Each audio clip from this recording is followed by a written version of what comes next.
Good morning, DocPreneur Nation. My name is Michael Tetreault. I'm the editor of the Direct Primary Care Journal, Concierge Medicine Today, and host of the DocPreneur Leadership Podcast.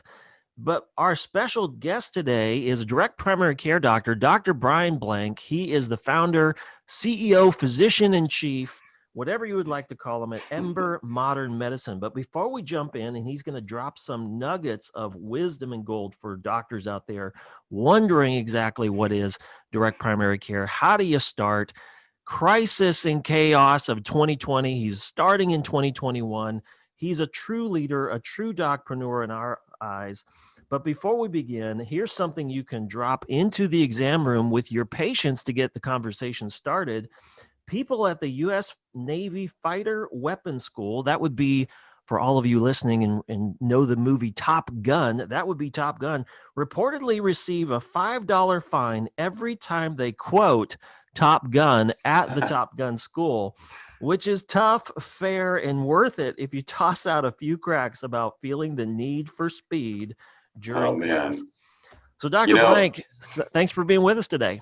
Oh, thanks. My brother-in-law flies F-16s for the Air Force, and we joke about how I have never seen the movie Top Gun. And at this point, it's just become such a laughing point for everybody when I bring it up that I'm sticking to it. I don't want to see it. I'll see the second one when it finally comes out before I see the first one. But whenever you tell somebody you've never seen Top Gun, they just look at you like you're from Mars. I have never met one of you folks before that has not seen Top Gun. We were talking off air about my roommate from Chapel who also went to UNC like you did.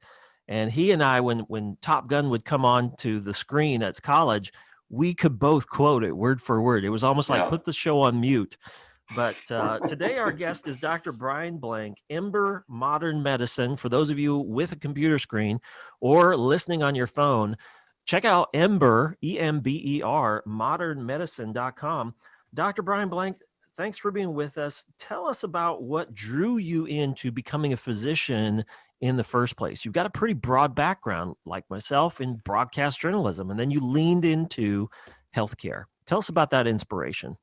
Yeah, no, it's a bit of a bit different background, but yeah, I studied broadcast journalism and was really excited about news, local news. Worked in cable news for about 5 years. So I was living in Atlanta with CNN, then moved to New York with CNN, and then over to Fox when Fox was starting up a business network. So I like to joke that because I've worked at both CNN and Fox, I'm by nature fair and balanced. Mm-hmm. So it really works out that way. But when I had moved to New York, I met my wife, and her father was a longtime internist at the Cleveland Clinic and doing primary care. And, medicine had always sort of been in the back of my mind. But when I met him, I started talking to him about what he liked about primary care and what I liked about journalism, and saw some overlap there. So decided to make the big career change and plunge, and switched over. I had to do a post-bac pre-med program because as a journalism major, didn't have to take any science or math classes, though I liked them. So I had to go back and do all that and, get all the pre-med requirements out of the way, and then applied to medical schools. And knew I wanted to do primary care really. It just was a matter of figuring out how to make that work and what that looked like. And it was as a first year medical student that I got introduced to a direct primary care practice. And I thought, man, this is game changing right here. This is the type of medicine that I've sort of always pictured in my head that I wanted to practice. And now here we are, 15 years later, and making it work. Wow. Well, and that is a pretty lofty undertaking to take. Years later, you've had this successful career in practicing medicine. We all hear the stories about what it's like to the bureaucracy and those stories of woe. And that's not necessarily something we discuss a lot here. But when you bumped into, when the idea of subscription-based healthcare delivery models kind of came across your desk and you started pondering it, what were some of your first impressions? What were some of your first thoughts? Was this something like, that's something I'm going to keep in the back of my mind that maybe I'll do that someday? And then what was the tipping point that really led you to say, all right, got to do this? Yeah, I think It helped probably having some sort of real world background, I think, going into medicine and doing it a little bit later in life, just because I had some experience there. So I felt like when I was working as a student and a resident, in these bigger hospital systems, that it felt a lot like working for a big corporate entity, like, Time Warner, for CNN or Fox. Just sort of, there was, you mentioned bureaucracy. It just seems like that's that's how hospitals are built. A lot of these systems now just feel like they're these giant organizations. And so to do something independent, I think is really difficult in today's, medical environment. But, the journalism equivalent might be kind of like what you're doing. You have a sort of direct relationship with your listeners and viewers, and direct primary care is like that too. We're just sort of, meeting people directly where they are, working around, enough about the healthcare system to sort of navigate it for folks and try and lead them through the expensive morass that's out there, and trying to get them to, with their health goals, which I think it's a fun thing. So yeah, now that I think about it a little more, I feel like there's probably some overlap there between, journalism and where medicine is going. Absolutely. And, that people, being a good people person is something that's so important. And like I said off air, I'm not a physician, but I am a patient, and I know what it's like to sit on the other side of the exam room. And for most patients, we work every single day towards moving the boulder up the mountain of physician burnout, providing, you know, opportunities of education for doctors who are struggling. I've literally had those calls, as you may have had those calls, or you may have made those calls to your peers saying, if they knew I was talking to you right now, I'm in the broom closet of the hospital. Like those are tough places to be for any doctor. And you wear an impossible burden every single day. And there's this case or this expectation that you wear and you carry as a physician, the responsibility of perfectionism. I think that is an expectation that unfortunately we as patients, your local community, outside the four walls of your practice right now, they expect you to be on it all the time. And there's very little wiggle room when you get something wrong. So in starting this new practice, you decided 2020. I want to talk about 2020, maybe 2019, because what kind of led you into in January of 2021 saying, I'm going to start Ember and we're going to get this thing off the ground. What was that story journey like? Yeah. Oh, wow. Yeah. It was sort of long and complicated. I had finished up residency in North Carolina and then moved down to Greenville, South Carolina, where I am now. And I knew I wanted to start this practice eventually, but I still needed to get to know the area. So I was working at the local urgent care that's connected to the hospital system, and had done that for a few years. And really, it was right about the time that COVID was starting to lock things down that I was starting to look around and think, where would be a good place to do this? We were looking for a place specifically in the neighborhood that we live in, just because there's not really a lot of other doctors' offices in this area. And but it's a highly trafficked area, so it seemed like it would be a good one. And it was this confluence of events that just sort of led to us finding a building. So we ended up buying a building and putting Ember on the ground floor, and then we're leasing out the rest of the space in the building. And the building came on the market, with everything else with COVID, and we got a chance to tour it, and then everything shut down. So no one else was able to sort of look at it because everyone was, hibernating last spring. And by the time everything opened up again, we had put in an offer and have been sort of moving towards this sort of the build out and stuff. So really, I mean, COVID helped things immensely with that process. It helped securing funding. We went through a bank and got a loan, a small business association loan for that, which was really helpful. And the government relaxing a lot of the sort of rules for getting those loans with COVID, helped us.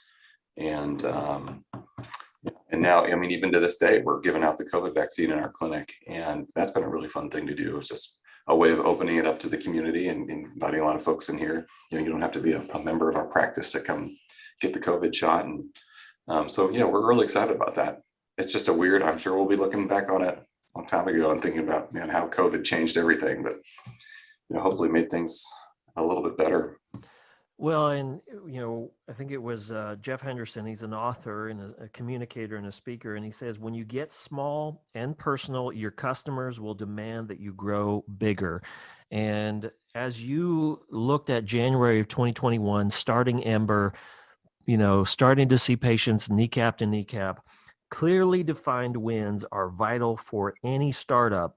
What was really essential for you from day one, month one? And what are some of the metrics that you're tracking that help you decide, like, okay, I mean, we've all got happy wives, happy lives. And so this thing needs to have legs, I'm sure, for your family to work. And, it's going to be like, all right, the clock is ticking because now we're boots on the ground, kneecap to kneecap with patients. And what are some of the metrics and what's vital for you for success, or what was in the last couple quarters? Yeah, I think, let's see, we've been open now for about 3 months or so. Yep. And we've got about 40 patients. So it's, we're growing. I do wish it was faster. I think when we get to about 100 patients or so, that'll probably be about the place where I'm able to sort of step back from moonlighting and really just focus 100% on the practice here, which is, my number one goal. I sort of wake up every day and I just cannot wait to, just have Ember as the job because I love it. It's just so much fun to be working here. So I think that's probably my other goal. But long-term goal, because I have patients ask about this, how big do you want to get? How many patients do you want to have? All that sort of stuff. Really, I think the metric I'm using in my head is if I get to the point where I feel like what we try to promise our patients is that if they get sick, we'll see them that same day or that next business day. If we get to a point where we're not able to offer that anymore just because we're so busy or my schedule is getting so packed, then I feel like we're not really accomplishing our mission. So we'll sort of, we'll have to cap things off at that point. So, in my head, I want this to feel like it's a premium experience at not a premium price. And so if we're not delivering on that, I think then, we're sort of failing. Wow. And what are the demographics of your community, your area there where you chose this? Because, buying a building is a big undertaking. Starting a business is another undertaking that's got pressure and assumptions that go with that. Is the demography, what type of research did you do when you moved into this and before you signed those papers? I was able to get a lot of information about the neighborhood really just from our realtors because it just happens to be right across the street from where we are. They had been building there's like a new grocery store that's servicing this type of town or this part of town, Harris Teeter, which is fantastic. And they're putting in a bunch of apartment buildings and some retail spots. So that's all still coming online. So it's really good timing for us. And so there's a lot of research that had already been done into this neighborhood as to, how many cars are driving past these roads, every day. And, what's the makeup of the neighborhood here and how many families are there and what's the average income, all that sort of stuff. So we were able to sort of pull on that. Though I did spend a lot of time looking around and I could not find any resources out there. Like, if I was just opening up a practice, for the first time, not really knowing anything, I don't know where to go to get that sort of information outside of just the realtors. Like I would love, there's got to be a service out there that a doctor could pay for and say, where would be the ideal places to open a medical practice? I mean, I looked around a bunch of times, talked to some friends. I really couldn't find any service like that out there. So if you know of one, I'm just sort of curious too. But Yeah, I do. And we actually had him as one of our keynote speakers a couple of years ago at the Concierge Medicine Forum here in Atlanta.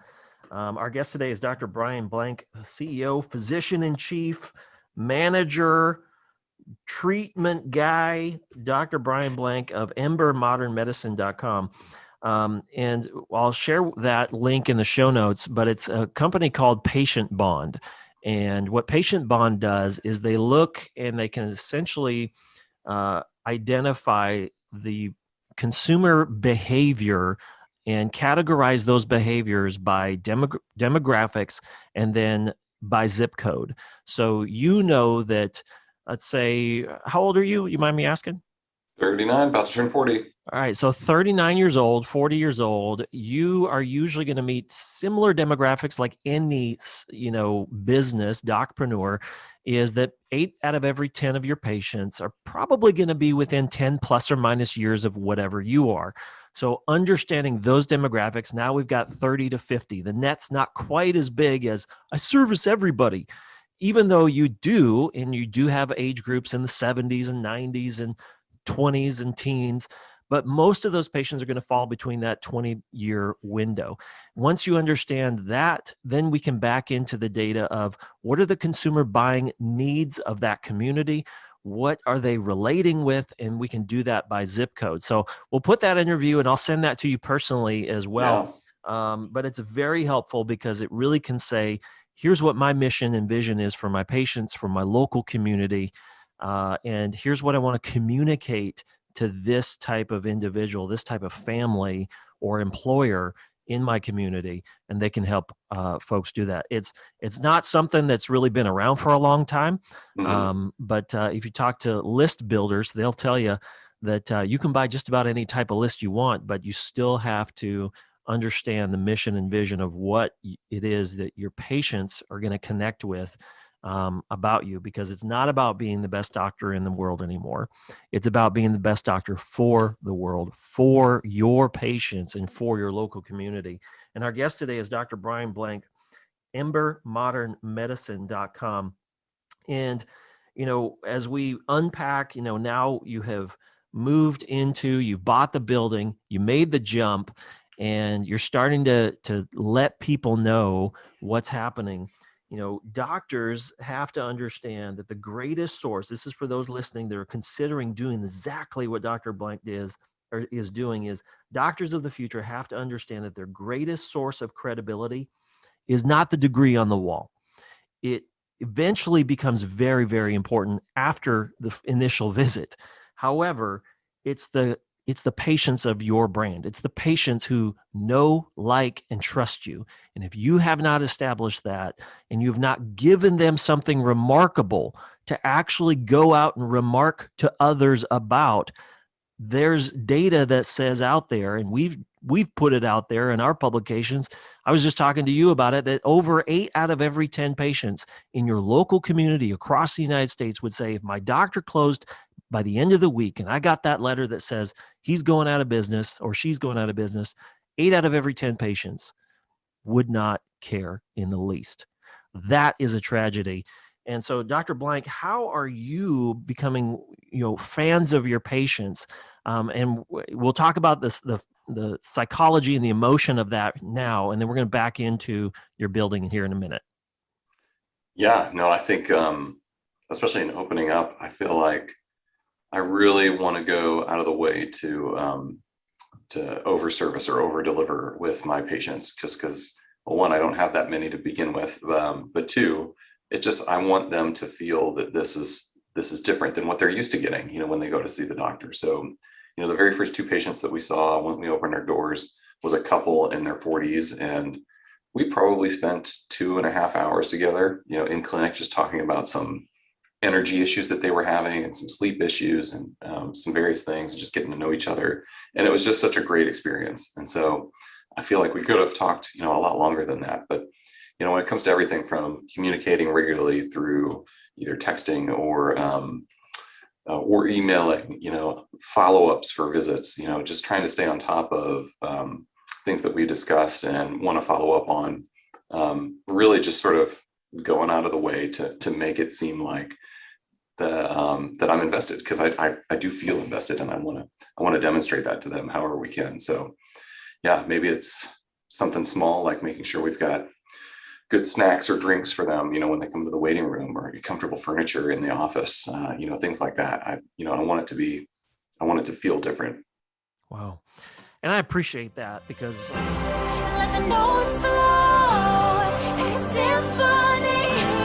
Now I can see things differently. it's a really great thing. You've got an idea, you've got a medical practice, you've got patients who come in and out, but that thing that you want to do called concierge medicine, there's a learning curve to it. Do you want to accept insurance? Do you want to participate in Medicare? Do you want to do a hybrid practice? What's your staff going to look like? Are you going to incorporate different tests inside of the office? And if you're interested in me speaking a little bit of truth to you, and sometimes it's not as easy as we think. we want somebody, I know, we want somebody to just say, oh yeah, you can do this right away. It'll take you like a week. Sometimes we don't really want to hear that. There's the learning curve to this.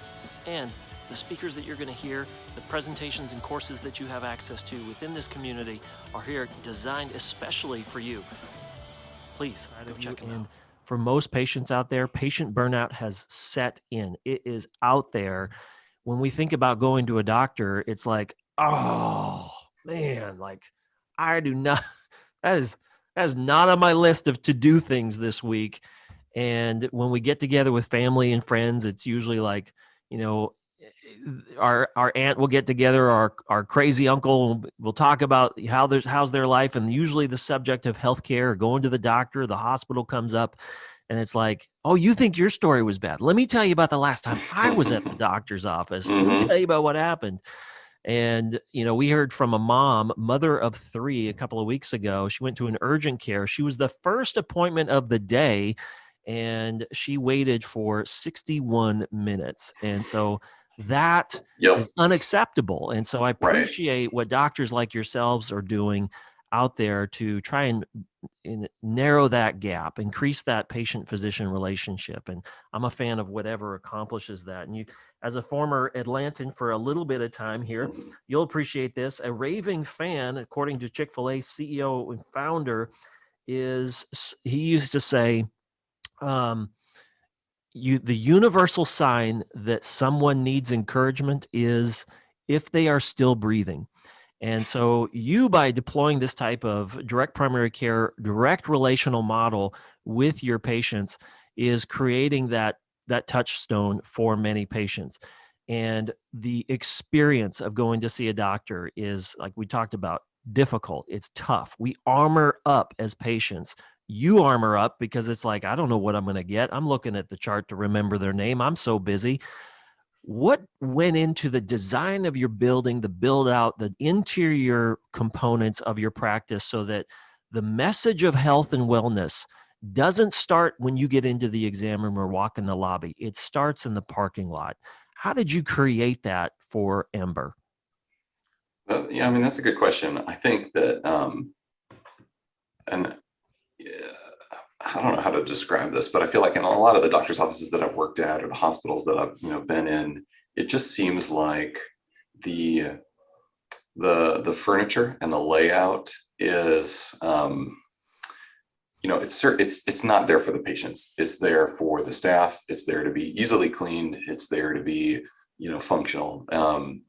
And when we were looking at furniture for our building, we came to this, this crossroads where we saw, okay, we got a proposal put together by a local, furnishing company and or designers, and they thought about it really like any other traditional medical practice would. Here's commercial grade furniture. We'll try and make it look as nice as we can, and it is super, super expensive. It's going to be. They gave us a quote for what it was, and it just seems outrageous for furniture in general, but it's commercial grade. It's easy to be clean, all that sort of stuff. For that same price, then we could go to like a high-end furniture, like a restoration hardware, and get a build out of stuff that is not necessarily medical grade, or like commercial grade, but still really, really nice and relatively easy to clean. And so we just went with that. I mean, it's more comfortable. I think we get compliments on it all the time from our patients and the way that it looks. It just feels like it's a way of blessing them in a sense, just in the furniture. And if you're going to pay the same price anyway to get something, I mean, why not go with something that's nicer? And if we have to, do a couple of extra steps to keep it clean, we'll do that. But, our traffic's not very high. We don't mean it to be. We're not having dozens of people every day sitting on our couches. So we can make steps like that. And so I think it's just a way of demonstrating to our patients, just even visually before anything has started, that, hey, we're here, we want to be different, and we want to respect you in a way that maybe you haven't been respected before. Wow. Well, and that is so important, especially in, our idea of luxury, our idea of, personalized service has changed dramatically. If I had asked you, in the 80s, what's your idea of a luxury car, you would think, oh, Mercedes-Benz, and now you ask fast forward 20, 30 years later, it's Mercedes-Benz is like, that's a nice car. But I think Bentley, I think McLaren, I think those types of things. So our idea of, of what this is, this is personalized service. We've moved forward in a sense where healthcare and doctors have found a way to relate to their patients. And essentially our theme for this year at our conference here in Atlanta in October is do for one.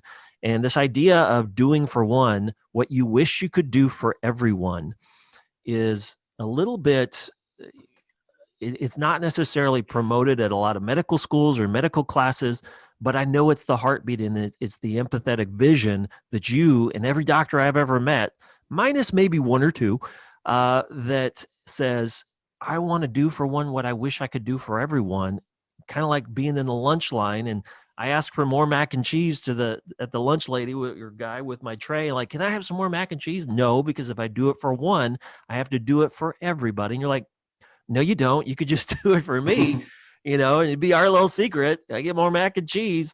And so the idea of doing for one what you wish you could do for everyone, while it might not change, might not seem like it will change the world. It will change the world, especially from your perspective. Your happiness, your physician career burnout will become a less of a factor. And the patient on the other side, the receiving end, it's going to change their life. And it just might, for those doctors listening or watching, it just might change your own as well. So tell us a little bit about, in times of this disruption, your voice towards your patients creates clarity. It gives them certainty. The vaccines have now been rolling out. You're administering vaccines in your office, which is amazing. And what has been the patient response towards your practice, your move into this? Yeah, it's been great. So I think we've gotten a lot of not only from the patients who we're seeing, but even the folks who are just coming in for the vaccine. They're not necessarily patients here, but they're very excited that something like this is in the neighborhood and is easy to get to. In the building, we also have these unused exam rooms, and so we're sort of leasing those out to other businesses. So there's a massage therapist in one, a chiropractor is sort of moving into another one. We have a nutritionist who's going to be there, part of the week, and then upstairs we have a counselor. So we're trying to build this sort of health and wellness hub in the building. And so I think a lot of folks have even come in and just been like, oh, this is so exciting. I can go talk to you and I could go get a massage and, next door. And, or I could go upstairs and talk to the counselor. How convenient is that? And so I think that sort of, we really want that to be the whole building, really to be a benefit to the community, not just our, primary care practice. And you do have, as the landlord, in essence, as the owner of the building, you do have some control over their build out, and you will have to negotiate those types of things per square foot and all that. And you've created an atmosphere, an environment that has a level of sophistication. We talk a lot with healthcare interior designers and coaching. They're coaching. What are they saying to physicians, to dentists, to attorneys, to doctors? What are they saying? And one of the things is, like you said, you mentioned that the cost of those commercial grade chairs is incredible. And, patients are coming into these environments. If they do have to wait for less than 5 or 10 minutes, they're not particularly excited to be there anyway, because they're probably not feeling good, or they're worried, or they're concerned. And I can go buy $100 chair and make it look really bland, like it came out of the 1989 catalog of the Workforce Community magazine, or I can go and buy one $1,000 chair from Crate and Barrel, wherever it might be, and it will make that patient, the doctors say that we've interviewed about healthcare interior design, it will make that patient feel like $1 million. And that environment will start to move and change. We're giving patients, because you say, and probably other doctors will say, well, what's the number one way you grow your practice? It's word of mouth, patient referral, of course. Duh, Mike. And if we're going to do that, if that's the answer, then we got to create remarkable environments that are actually worth remarking about.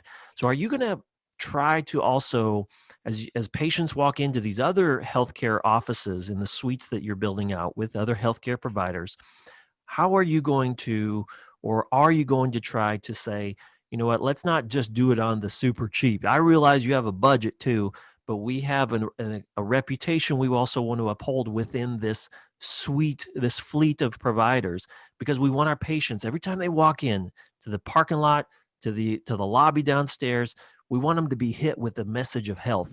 And if your design doesn't match my design, not saying exactly, but I don't want you to look like you're from 1989 or Right. 2021.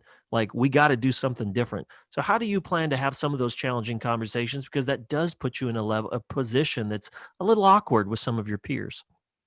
Well, a lot of it is it's simplified in a sense that the rooms that we're leasing out are really just rooms. So we have a shared waiting room. And, one example that I was thinking about while you were talking was, well, in our waiting room, we splurged a bit and we put a gas fireplace in there. And everyone that I talked to said that this was a ridiculous idea. Like for our realtor, I mean, everybody was like, why are you going to spend this money on a gas fireplace?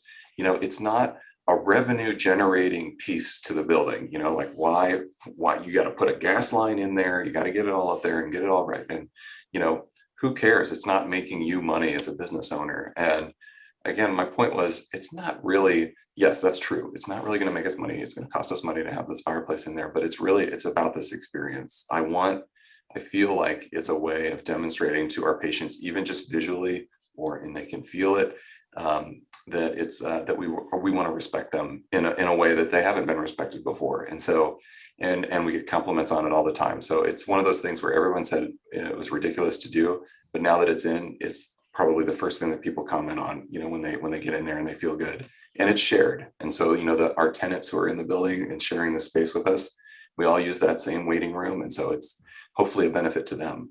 And yeah, so it's little things like that, I mean, everyone's going to say it's dumb until it works.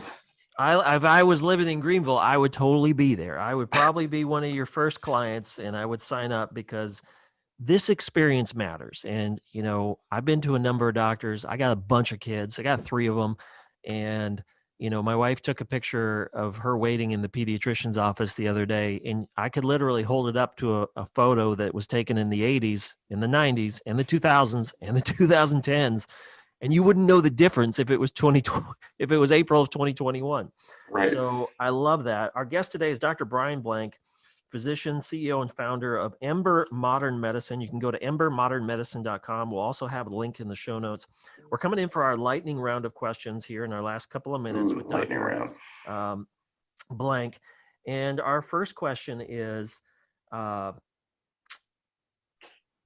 trying to figure out which juicy one do I want to do. So, a theme over the last couple of quarters among the doctors that we've talked with is the idea of being a docpreneur, challenging yourself, marrying the Hippocratic Oath with the Golden Rule seems unattainable. It seems like a pipe dream, especially to most in academics, most in hospitals, some in group medical, traditional plan reimbursed practice environments, where, you need to wear making no money like a badge of honor, because you're here for the people. You're not here to make money as a doctor. And I have recently noticed the theme, the trend conversation I'm having with many doctors lately is, they want to know that it's okay to be happy as a physician. And you know what? If I can provide for my family, take care of my patients, number one, but also provide for my family, like, we all go into business to make money, to provide a lifestyle and a happiness for ourselves. And we want to enjoy what we do. So for those physicians out there listening and thinking, it's not okay to make any money, this is not about the money. And I've had thousands of conversations with doctors about this. But what would you say to those folks out there who are wrestling with that and trying to wrestle that philosophy to the ground? Yeah, I think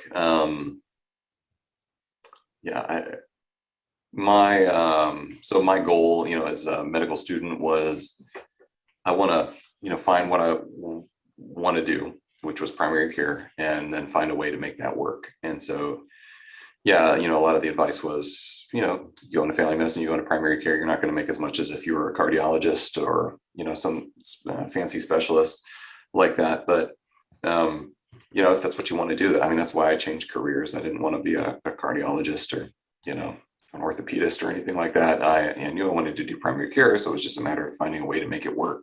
So I think if you find a way, if you're doing what you love, then, you can just basically, if you're a docpreneur, you can just change your life. You can start a business if you'd like, and you can find a way to make that financially rewarding for you. If you're happy with not making a lot of money, that's also fine. I think it's really up to you at that point, what you want to do, as long as you're sort of really delivering to your patients there. So, I don't think being going into primary care, being in family medicine means you need to be poor. Certainly we do have a lot of debt, just like a lot of other doctors out there, but I don't know. I feel like maybe my answer will change in a while once the business is actually generating some income, but I think answer. It's worth waiting for. Absolutely. Because, the data says it. The data is pretty, even the Havas group came out with their own brand study of the most popular brands that you and I are familiar with, Coca-Cola, all these types of brands. And they said, if 74% of my most popular brands that I utilize on a weekly, daily basis disappeared, I wouldn't care in the least. You fast forward that over into healthcare, into patient care, we're finding, according to our surveys, that 8 out of every 10 patients said that I wouldn't care if my doctor closed his office or her office at the end of the week. That's a tragedy. And so we appreciate that there's stories like yours that are going to be successful because you've asked the tough questions, you've done the homework. And I find that anybody who has done the homework, they have planned well, prepared well before they enter direct primary care, concierge medicine, whatever it might be, they've done their homework and planned accordingly and sought counsel from, number one, their spouse, number two, realtors, financial planners, business advisors. That leads into our next question of this lightning round with Dr. Brian Blank, EMBERmodernmedicine.com. What is the best and worst piece of advice you might have received from a peer? It doesn't have to be the same peer. Could be a different one.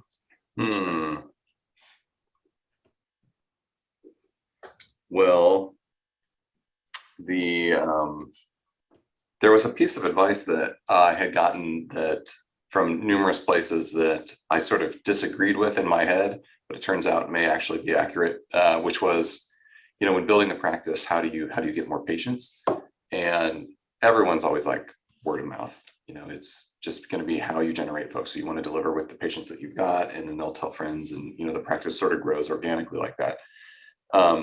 And a lot of doctors have said, they spent some money advertising, putting money into everything from TV ads to radio ads to print ads to electronic ads, Facebook, all that stuff, what really works. And so I was like, well, coming from this media background, I was like, well, you can't just ignore that stuff. I feel like, all this stuff has to play a role. Thank you. And in a practice like this, it really will help. So, when we started up, we did invest in with a local group that helped us build our website and helped us do some advertising, especially through Facebook and Instagram and Google. And we've gotten mixed results. So it's hard to say really how many folks are seeing those ads that we had placed there and are, trickling in that way versus other word of mouth. We try to identify where those sources are coming from as much as we can, but I'm thinking now, and we're only a few months in, but I'm thinking that probably they were right that it was not necessarily worth spending a ton on that type of advertising, because I just don't know that it's really resulting in a lot of extra feet in the door. But it's one of those things where it does take probably several months of data to really sort of crunch and see, what has really stuck with folks, and really where are they, how are they hearing from us or about us. So I think, I don't know if that really answers your question, but it is one thing that I heard a lot and I argued with in my head. I feel like it's got to be wrong. Maybe they're just doing it incorrectly, but maybe they're right. Second to last question. How important was outside counsel, not from a legal and HIPAA compliance perspective, but how important was the business side of your planning? Oh, really? I mean, really important. Yeah, even though I've been thinking about this for a decade, I definitely needed advice when it came to setting everything up and figuring out how to organize all these by ourselves. So, I got some advice through a consulting group that helps start up direct primary care practices, and that's been really just such a benefit and saved us a lot of money. And then talking with other direct primary care docs through Facebook groups and other online forums, and then through like this forum itself, it's been really super helpful. So I think that, yeah, it's not something you can just sort of back your way in on. It takes a lot of advice, but even if you've been studying it for years, it's best to get some advice from somebody who's been there. Absolutely. Our last question for Dr. Brian Blank, physician and founder, CEO of EMBER Modern Medicine.com. We'll put the links in the show notes as well. It's a little premature and early to ask this questions, but I asked this question of every one of our guests. And, from the White House physician who treated 41, 42, and 43 to, the guy or gal doctor who has just started out like yourself, there's probably a story that comes to mind that might think like, man, like it didn't hit you at that second, but it hit you now. And you're like, that's why I do this. Like, that's why I did this. And usually we equate it as to, if you were going to hang up your spurs, hang it all up, close the door, hand it over to somebody else, you get in your car and you're like, whew, one of the best memories was this. That's early for you, and you will have that story, and you'll probably have hundreds of stories like this. But what's one story in the last few months that comes to mind that you're like, this is exactly why I do this? Oh yeah, man, there's one that just sprung to mind. So there was a patient that I saw who's in her early 20s. She works at a law office and doesn't have insurance. And so she called me up and we were talking about the practice because she had been through this ringer where she kind of had maybe some energy issues, just wasn't quite sure what was going on, thought maybe there was something medical there. And so she did, her own research. She got online. She found this other doctor's office in town where basically they wouldn't see her in person until she paid $800 in labs and had all of like this huge just panel of labs done, sent off. They talked to her in person. Each visit for her was $250. And then they talked basically over her head. They came up with these diagnoses for her and said, you need to start taking these supplements and or medicines. And so started shipping her these pill packs that cost her $350 a month. She has no idea what's in them. She's like, are these medicines? Are these supplements? I don't know what it is, but whatever it is, I cannot afford it. So she had spent a huge amount just out of pocket on all this stuff, has no idea what it means or if it's been really helpful. And then so she came to me and I was telling her about her practice and I was like, we don't do any of that. I'm happy to review, what they've done. And I started talking to her about our service and she was really excited about it. I think we are going to just save her a ton of money. And I'm just feel for her that she just wasted a ton of money there. But also the very last question that she asked was, by the way, are you like a real doctor? Like, can you actually prescribe medicines and things like that? And I was like, yes, I'm a board certified family medicine doctor, a real doctor. I can see why you're asking that after having just gone through this terrible experience with somebody who is actually also a doctor. And, I feel like there's things that really make me mad. One of those is people getting ripped off by, the insurance system and the hospital systems that are out there. But she was on the other end of things. She was just she was going private. She was trying to do all this stuff independently and also started getting ripped off. And boy, I mean, my heart just really felt for her. So, I'm excited to have the opportunity to help and sort of navigate people through that system. Wow. That is a great story, and that you are a true docpreneur in every sense of the word. And I have no doubt that your career is going to be very storied, and you'll have a lot more stories just like that. And there will be tough days, as we hear from other physicians. There will be days, even in this model, even in this pie, it's really great. I love this model. There's going to be difficult days. We heard one from one doctor. She said in California, I still work as many hours as I did as a hospitalist or in traditional plan reimbursed practices. I'm just happy you're doing it. And I spend my time a lot differently.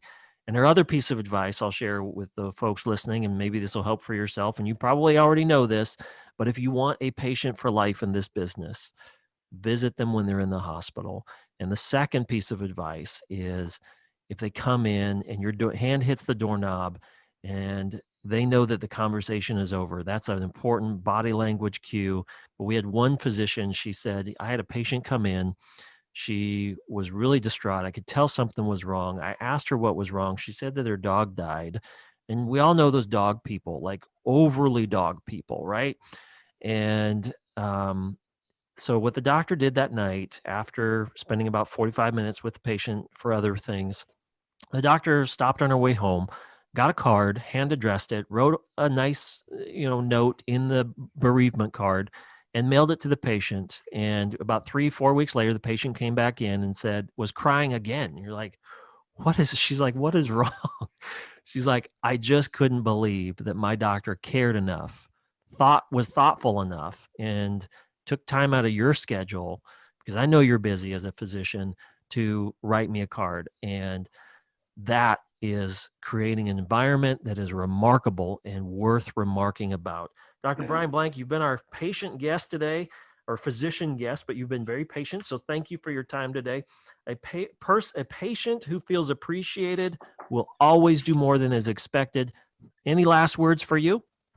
No, I've got to run actually and see a patient, but I really appreciate the time that you spent with me, and this is so much fun. Thank you for having me. Absolutely. Thank you.